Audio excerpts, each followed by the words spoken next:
স্বামীজি চান নৈবেদ্য পূর্ণ হোক নানা উপাচারে। ঠাকুরকে তাই নিয়ে এলাম গ্রন্থে যত্ন সহকারে।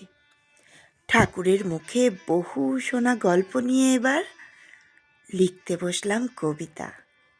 যদি যদি শক্তি দেন লেখার।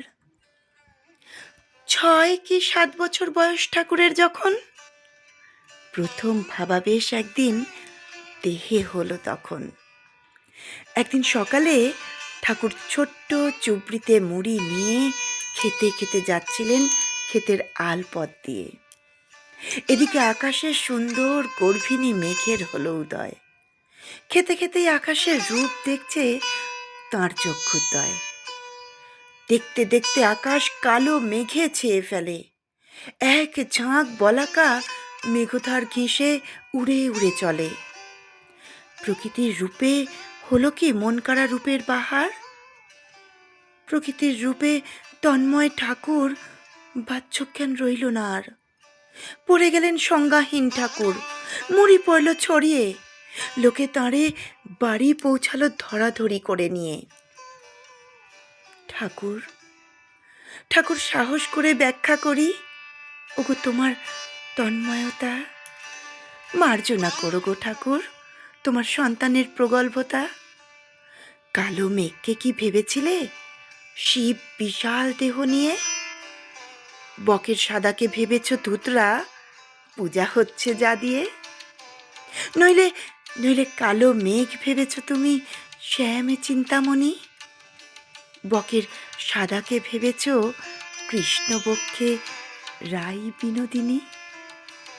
ভাবতেও পারো কালোকে ভবতারিণী, রয়েছেন আকাশ জুড়ে। এ বিশ্ব জগৎ চলছে যাঁর চেতনা শক্তির জোরে।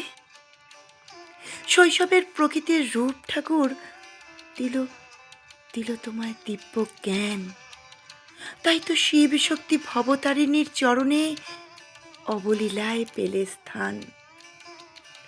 কালো মেঘে সাদা বলাকারা যেমনি ছিল মিশে, ভবতারিণী কৃপা করে তোমার তোমার হাত ধরলেন অবশেষে। উপমার গুরু শ্রীরামকৃষ্ণ, ক্ষমা করো আমার ধৃষ্টতা। সাহস করে সাদা কালো নিয়ে লিখলাম দুটি কথা। ছোটবেলার গদাইয়ের সেই সমাধি বুঝিয়ে দিল সবে। গদাই বড় হয়ে একদিন জগতে জগতে অবতার বরিষ্ঠায় হবে। সুনন্দাকে ভাবের ঘরে রেখো ঠাকুর এই মিনতি। সজ্ঞানে তোমার শ্রীচরণে যেন নিতে পারি স্থিতি। নমস্কার। পাঠ করলাম নিউ ইয়র্কবাসী সুনন্দা সিংহ মহাশয়ের লেখা প্রথম সমাধি। কণ্ঠে আমি পম্পা কুণ্ডু।